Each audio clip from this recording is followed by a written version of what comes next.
Salam la famille. Aujourd'hui, nous allons partager un échange intéressant entre un chrétien évangéliste et le docteur Zakir Naik. Restez avec nous pour découvrir la question et la réponse qui en découle. Plus de 80% d'entre vous qui regardent nos vidéos ne sont pas encore abonnés. Nous vous prions de vous abonner pour nous soutenir afin d'atteindre les 200 000 abonnés. Inch'Allah. Merci beaucoup, Cheikh, pour votre merveilleuse présentation. Je suis l'évangéliste Olifi Rupello Wotan. Je suis un évangéliste chrétien ainsi qu'un juriste. Votre présentation est très instructive pour nous, en tant que chrétiens. Nous sommes d'accord sur de nombreux points. Nous ne sommes pas d'accord sur d'autres également. J'ai deux questions que je voudrais vous poser.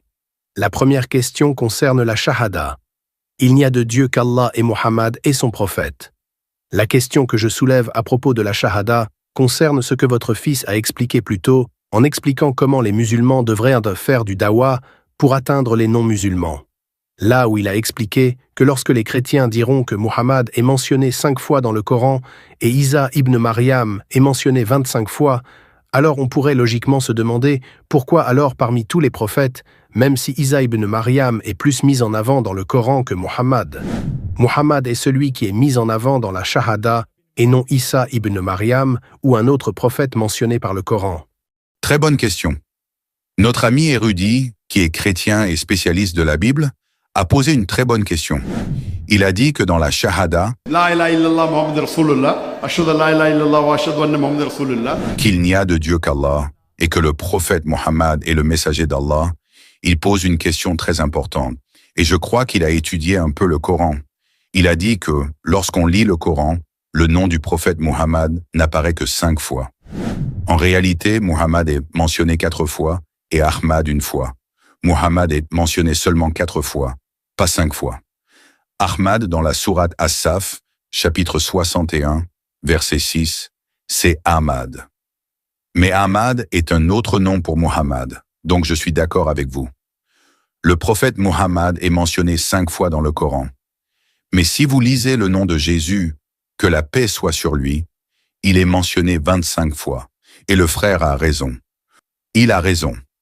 Donc sa question est, lorsque Muhammad, que la paix soit sur lui, est mentionné seulement 5 fois par son nom, et que Jésus, Isa alayhi salam, est mentionné 25 fois, pourquoi prenons-nous le nom du prophète Muhammad dans la Shahada et non pas celui du prophète Jésus?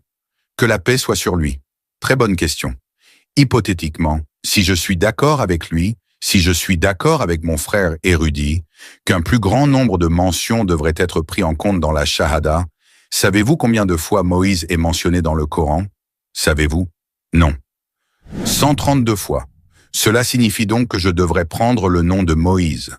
Pas celui de Jésus non plus, non? Selon votre logique. Notre contestation concerne Muhammad et Isa ibn Maryam pour l'instant. Je vous pose une question. Même Moïse est un prophète dans la Bible, vrai ou faux? Moïse est un prophète ou non dans la Bible? Oui ou non? Oui. Donc vous ne pouvez pas simplement négliger cela. Si j'accepte votre argument, ce que je ne fais pas, hypothétiquement, si j'accepte, alors je devrais prendre le nom de Moïse, pas de Jésus. Hypothétiquement, mais je ne suis pas d'accord avec cela. Donc, le frère disait qu'un plus grand nombre de mentions signifie qu'il devrait être pris en compte. Si j'accepte cet argument erroné, je devrais prendre le nom de Moïse, pas celui de Jésus, ni de Muhammad. Selon votre logique, cela ne fonctionne pas. Je vais expliquer la raison. Si vous lisez le Coran, normalement, lorsque je parle de quelqu'un qui est présent, son nom n'a pas besoin d'être mentionné.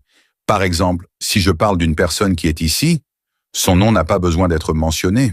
Je peux dire, le frère a posé une bonne question. Son nom n'est pas nécessaire. Mais si je parle de quelqu'un qui n'est pas présent ici, je dois mentionner son nom. Par exemple, j'ai été inspiré par Cheikh Ahmed Didat. Cheikh Ahmed Didat a fait ceci et cela. Pour initier, son nom doit être mentionné. Mais pour ceux qui sont présents ici, le nom n'a pas besoin d'être mentionné. Donc, lorsque le Coran a été révélé, il l'a été au prophète Mohammed, que la paix soit sur lui. Quand il est mentionné, Ya Nabi, Ya Rasoul, des centaines de fois, son nom n'a pas besoin d'être pris. Mais lorsque l'exemple de Jésus est donné, que la paix soit sur lui, son nom doit être mentionné pour initier. Ensuite, on peut utiliser « il ». Donc chaque fois qu'une mention de Jésus, que la paix soit sur lui, est faite, son nom doit être pris. Quand un incident impliquant Moïse, que la paix soit sur lui, est mentionné, et parce que l'exemple de Moïse est plus présent dans le Coran que celui de Jésus-Christ, que la paix soit sur lui, son nom est plus souvent mentionné. Cela ne le rend pas supérieur. Savez-vous qu'Iblis, Satan, est aussi mentionné plus de 100 fois dans le Coran? Alors que faites-vous avec cela? Votre logique est illogique, votre argument est illogique. Le simple fait qu'un nom soit mentionné davantage ne rend pas une personne supérieure. Mais pourtant, nous aimons Jésus-Christ, que la paix soit sur lui. Nous le respectons. L'islam est la seule foi non chrétienne qui en fait un article de foi de croire en Jésus-Christ, que la paix soit sur lui. Aucun musulman n'est un musulman s'il ne croit pas en Jésus. Nous croyons qu'il était l'un des plus grands messagers d'Allah, subhanahu wa ta'ala. Nous croyons qu'il est né miraculeusement, ce que beaucoup de chrétiens modernes ne croient pas aujourd'hui. Nous croyons qu'il a donné vie aux morts, mais avec la permission de Dieu. Nous croyons qu'il a guéri ceux qui étaient nés aveugles, bien sûr avec la permission de Dieu. Oui, nous savons que dans le Coran, le passage où Ahmad est mentionné, pas Muhammad, est dans la sourate As-Saf, chapitre 61, verset 6, où Allah dit qu'Issa, que la paix soit sur lui, a été envoyé comme messager aux Bani Israël. Et il leur a dit, je vous donne la bonne nouvelle. Je viens confirmer la loi qui est venue avant moi, parlant de la loi de Moïse, que la paix soit sur lui. Et je vous annonce la bonne nouvelle d'un messager à venir, dont le nom sera Ahmad. Demain, je donnerai un discours sur le prophète Muhammad, que la paix soit sur lui, dans la Bible, et je veux que vous y assistiez. Et je vous prouverai que même le prophète Muhammad, que la paix soit sur lui, a été prophétisé dans la Bible. Je vais juste mentionner une prophétie pour prouver qui est le plus grand. C'est mentionné dans l'évangile de Jean, chapitre 16, versets 12 à 14. Jésus a dit, et c'est écrit en lettres rouges, « J'ai encore beaucoup de choses à vous dire, mais vous ne pouvez pas les porter maintenant. Cependant, quand l'Esprit de vérité viendra, il vous guidera dans toute la vérité. Il ne parlera pas de lui-même, mais tout ce qu'il entendra, il le dira. Il me glorifiera. » Ici, Jésus, que la paix soit sur lui, dit aux gens présents, « J'ai encore beaucoup de choses à vous dire, mais vous ne pouvez pas les porter maintenant. Cependant, quand l'Esprit de vérité viendra, il vous guidera dans toute la vérité. » Et hier, une dame disait, « C'est l'Esprit Saint, l'Esprit Saint. » Et je lui ai prouvé que ce n'est pas l'Esprit Saint. Nous savons donc, à partir du Coran et de la Bible, que les deux étaient de grands messagers de Dieu. Cependant, Jésus, que la paix soit sur lui, est venu avant le prophète Muhammad, que la paix soit sur lui. Et il est mentionné dans la Bible. Dans l'islam, tous les messagers qui sont venus avant le dernier et ultime messager étaient envoyés uniquement à un groupe particulier de personnes. Moïse, que la paix soit sur lui, était envoyé uniquement aux Bani Israël. Isa, que la paix soit sur lui, le Coran dit dans la sourate Al-Imran, chapitre 3, verset 49, qu'il était envoyé uniquement aux Juifs. La Bible dit la même chose. Dans l'Évangile selon Matthieu, chapitre 10, versets 5 à 6, Jésus-Christ, que la paix soit sur lui, dit à ses disciples, « N'allez pas vers les gentils. » Qui sont les gentils? Qui sont les gentils? Frères, savez-vous qui sont les gentils? Les nations anciennes? Vous êtes un érudit de la Bible. Cherchez sur Google, tous les gentils sont des non-juifs. Tous les non-juifs sont des gentils. Donc Jésus-Christ, que la paix soit sur lui, dit « N'allez pas vers les gentils. N'allez pas vers les non-juifs. N'allez pas vers les hindous. N'allez pas vers les gentils, mais plutôt allez vers les brebis perdues de la maison d'Israël. » Cela signifie qu'il faut uniquement délivrer le message aux Juifs. Et le prophète Muhammad, que la paix soit sur lui, a dit, c'est mentionné dans le Sahih Bukhari, dans un hadith du Sahih Bukhari, « Tous les messagers avant moi ont été envoyés uniquement à leur peuple, mais je suis le dernier messager envoyé pour l'humanité entière. » Allah dit dans le Coran, dans la sourate Al-Anbiya, chapitre 21, verset 107, « Nous ne t'avons envoyé que comme une miséricorde pour les mondes, comme une miséricorde pour toutes les créatures, comme une miséricorde pour toute l'humanité. » Alors, qui devons-nous croire? Aujourd'hui, si je dois mentionner le nom d'un messager, devrais-je mentionner un messager envoyé uniquement à un groupe, uniquement aux Juifs, ou devrais-je mentionner un messager envoyé pour le monde entier? Quel messager? Celui qui a été envoyé pour le monde entier. Lirez-vous la dernière édition ou l'ancienne édition? Donc, tous les messagers venus avant le Coran était destiné à un groupe particulier de personnes pour une période de temps particulière. Parce que le Coran était le dernier et ultime messager. Le Coran était la dernière et ultime révélation. Il n'a pas été envoyé uniquement pour les musulmans d'Arabie, mais pour toute l'humanité. Allah dit dans la sourate Ibrahim, chapitre 14, verset 1, « Alif Lam Ra ». Ce livre est révélé au prophète Muhammad pour guider l'humanité des ténèbres à la lumière. Le Coran dit dans la sourate Ibrahim, chapitre 14, verset 52, « Voici un message pour l'humanité, qu'ils en prennent avertissement, qu'ils sachent qu'il n'y a qu'un seul Dieu, que les hommes doués d'intelligence réfléchissent. » Le Coran dit dans la sourate Al-Baqarah, chapitre 2, verset 185, « Le Ramadan est le mois durant lequel le Coran a été révélé comme une guidance pour l'humanité, et pas seulement pour les musulmans et les Arabes, comme un critère pour distinguer le bien du mal. Donc si vous lisez le Coran, il est dit que le Coran est pour l'humanité entière, et que le prophète Muhammad est envoyé pour l'humanité entière, pour les gens du Kenya, de l'Inde, de la Malaisie, de l'Arabie saoudite, des États-Unis, du Royaume-Uni, pour le monde entier. Que ce soit un juif, qu'il se considère comme un juif, un chrétien, un musulman ou un hindou, il s'agit d'une religion universelle, non limitée à quelques-uns. C'est pourquoi je vous invite maintenant à étudier le Coran. Lisez le Coran et étudiez-le, et vous comprendrez que le nom du prophète est mentionné bien plus que 25 fois, indirectement. Parce qu'il était présent, son nom n'avait pas besoin d'être mentionné. C'est pour cette raison que nous, musulmans, dans le Shahada, mentionnons son nom après celui d'Allah, que le prophète Muhammad est le messager de Dieu. Mais nous devons également croire que Jésus est le messager de Dieu. Si vous ne croyez pas cela, vous n'êtes pas musulman. J'espère que cela répond à la question. Oui, je crois que Jésus est le messager de Dieu. Ma deuxième question, le Coran dit qu'il n'y a pas de contrainte en religion. Et il y a 3 exigences pour les non-musulmans vivant dans des communautés ou des pays islamiques. L'une d'elles est qu'ils peuvent déclarer leur shahada pour devenir musulmans et ainsi exister là-bas. Une autre exigence est que s'ils ne se conforment pas à cela, ils peuvent être tués. La troisième est qu'ils peuvent payer la jizya pour pouvoir rester là-bas. Cela ne contredit-il pas le principe qu'il n'y a pas de contrainte en religion? Et n'est-ce pas contraire aux droits de l'homme? Le frère a posé une question disant que dans le Coran, il est mentionné qu'il n'y a pas de contrainte en religion. Cela se trouve dans la sourate Al-Baqarah, chapitre 2, verset 256, et c'est correct. Ensuite, il dit que si un non-musulman ne prononce pas la shahada, il doit être tué. Où cela est-il écrit dans le Coran? Pouvez-vous me montrer où dans le Coran il est écrit que si un non-musulman ne prononce pas la shahada, il doit être tué? D'où tenez-vous cela? Donnez-moi la référence. Frère, vous êtes un érudit, n'est-ce pas?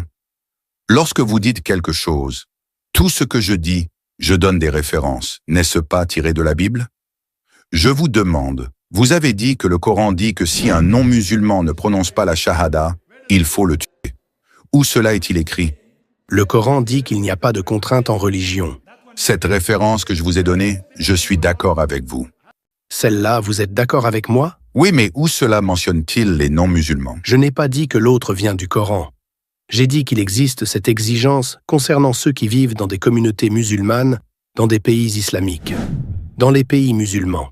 En Malaisie, les musulmans représentent 63%, les non-musulmans 37%. Ils vivent en paix. D'où tenez-vous cela? C'est pourquoi je vous ai dit, si vous avez écouté mon discours, ne regardez pas les gens, regardez les Écritures. Quelle Écriture dit que si les non-musulmans ne prononcent pas la shahada, il faut les tuer? Tout cela est absurde. C'est le problème. Vous êtes un érudit biblique et vous portez des accusations contre le Coran. Vous portez des accusations contre l'islam. Ce n'est pas correct. Mes frères, je vous aime quand même. Je vous aime aussi. Mais si vous dites quelque chose de faux, c'est un grand crime. Voyez, si je dis quelque chose, je donne des références. À propos de la jizya, allez-vous la nier? Ceux qui doivent payer la jizya pour pouvoir rester là-bas. Tout cela est écrit, non dans le Coran, mais dans d'autres écrits savants. Mais pourquoi mentionnez-vous que les non-musulmans qui ne prononcent pas la shahada doivent être tués? D'où tirez-vous cela? C'est la première fois que j'entends cela de ma vie. Et vous vous appelez un érudit? Je dis que cela ne vient pas du Coran. Personne ne dit que si un non-musulman ne prononce pas la shahada, il faut le tuer. Chéri Allah est celui qui a soutenu cela. Où est-ce écrit? Où cela est-il dans le Coran? Je peux vous aider si vous voulez. Le Coran et Chéri Allah, bien sûr, l'un est une interprétation de l'autre. Où est-il écrit que si un non-musulman ne prononce pas la shahada, il faut le tuer? C'est totalement absurde.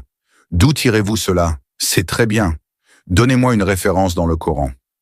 Oui, le Coran dit qu'il n'y a pas de contrainte en religion. Complétez le verset entier. Sourate al-Baqarah, chapitre 2, verset 256. Vous citez « Et moi je donne des références ». Oui. Vous citez la Bible « Et moi je donne des références ». Correct. Vous devriez donner des références. Vous êtes un érudit de la Bible. Je ne suis pas un érudit. Je suis seulement un étudiant. Vous êtes un érudit. Je suis un étudiant. Vous êtes formidable. Vous êtes un érudit. Je suis un humble étudiant de la Bible et du Coran. Je ne prétends pas être un érudit. Donc, je suis heureux de parler à un érudit. Maintenant, je vais vous expliquer. Le Coran dit dans la sourate Al-Baqarah, chapitre 2, verset 256, « La ikraha fid din ». En arabe, « La ikraha fid din ». Cela signifie qu'il n'y a pas de contrainte en religion. Mais la vérité se distingue clairement de l'erreur. Si vous prenez la main d'Allah, du Tout-Puissant, il vous guidera des ténèbres vers la vérité.